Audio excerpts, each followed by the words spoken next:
ఇప్పుడిప్పుడే ఇంటుంది మామ గుండెల్లో మధ్యల టంటం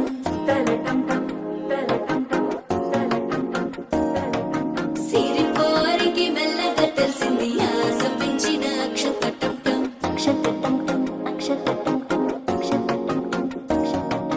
పొదసాటున సిక్కున సప్పుడు పొడి చేయగానే పొద్దుల గిచ్చుడు వేడి పంచే కోక అంచే అల్లుకుంటే అల్లుడు తగ్గడు ఆలంట